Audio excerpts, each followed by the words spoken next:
Hey, welcome back to another edition of Everything Football 62. I'm your host, Jonathan Big Tex Johnson, a.k.a. Uncle Tex, a.k.a. Professor Tex. Subscribe to the page, smash that like button. We're going to jump into this right now.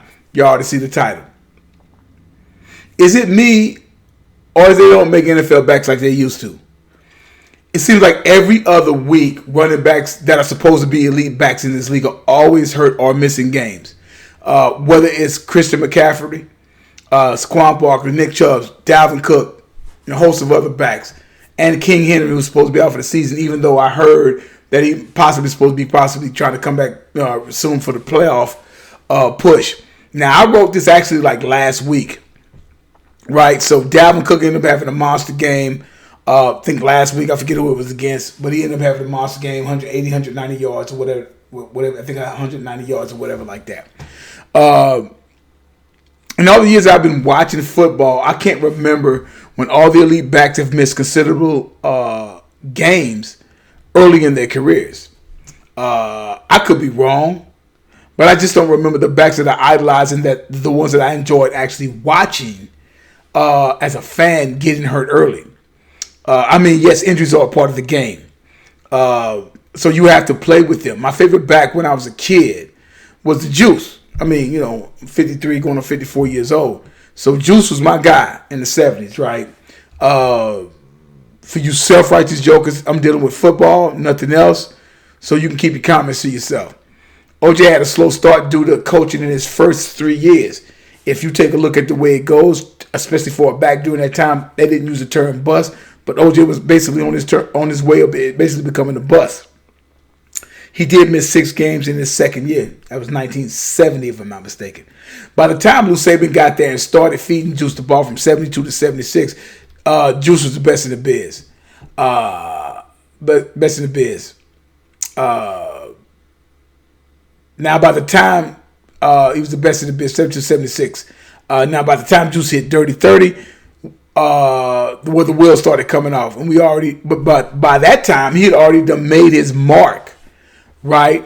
He had already, by that time, broke Tim Brown's record with the first 2,000-yard season, but he had passed him when he went over 18-something in 14 games. Led the league 4 years in rushing out of 5, and is considered an all-time great, especially in the 70s, despite what you may think of him.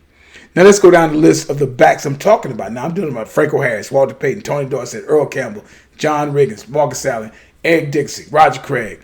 Everybody got that. They got this thing like I got this thing against Roger Craig. I don't. I just don't think that in 11 years, you play 11 years, and all you come up with was 3,000-yard rushing season. I'm like, that ain't gonna cut it. And your best season was 88 when you did the 15-something. But you go check that out. The other shows that I did about that.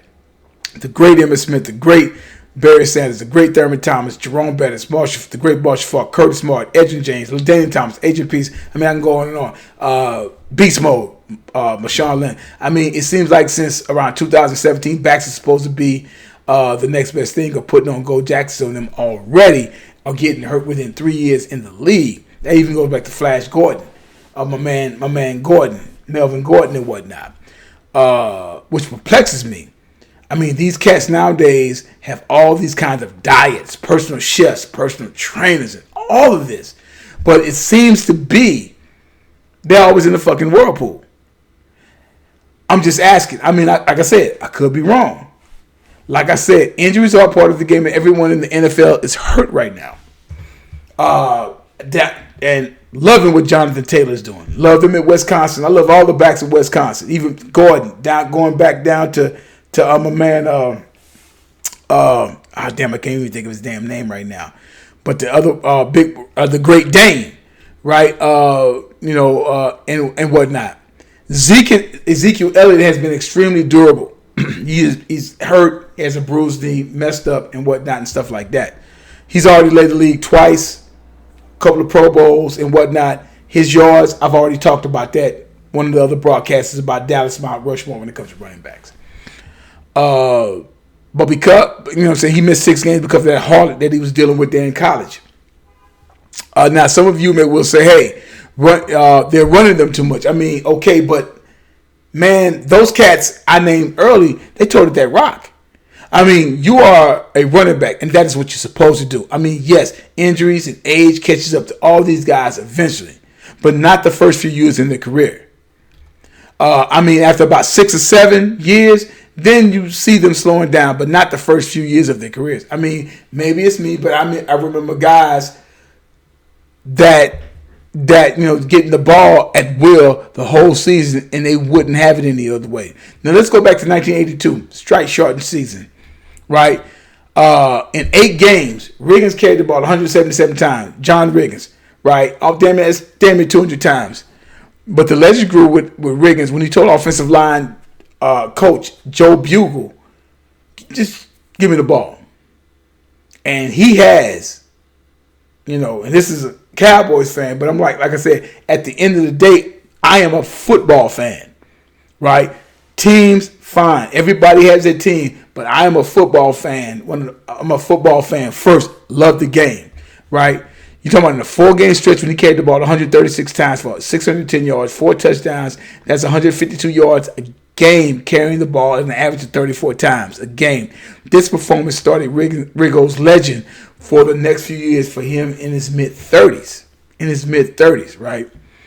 I don't want to hear nothing about carrying the ball. This is something, in my opinion, that needs to go on in today's game instead of quarterbacks throwing the ball 40-plus times a game. I like the ass show. Really enjoyed the ass show. One of my favorite quarterbacks from that era, when you talk about the 80s, was Dan Fouts. Dan Fouts, and that ended up going into that of Dan Marino, who is personally my favorite quarterback of all time. I love the ground and pound, and you wear down your opponent, and they can't stop it even though they know it's coming. You follow what I'm saying? So with Jonathan Taylor, Nick Chubbs, even with now coming up into the game, what's his name? That was against the Steelers with my man Dalvin Cook and whatnot. Game they almost damn near lost to the Steelers. That's what I enjoy about football. And what happens in a lot of cases is that these guys, right, do whatever they do.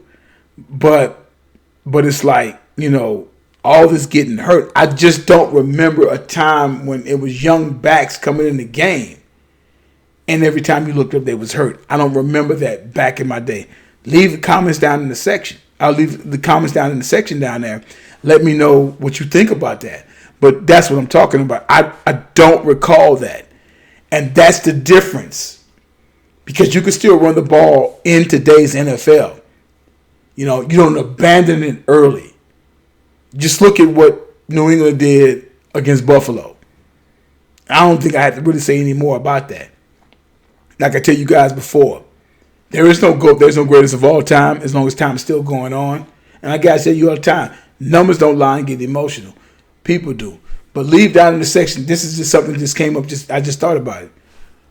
Go to Seattle Seahawks history. Who had the better career?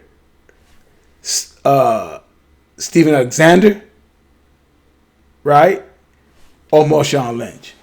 And think about that. Now we're talking about somebody that had 100 that was MVP, if I'm not mistaken. Yeah, they went to the Super Bowl and played the Steelers. And he has 100 touchdowns. That means something. At least it's supposed to mean something.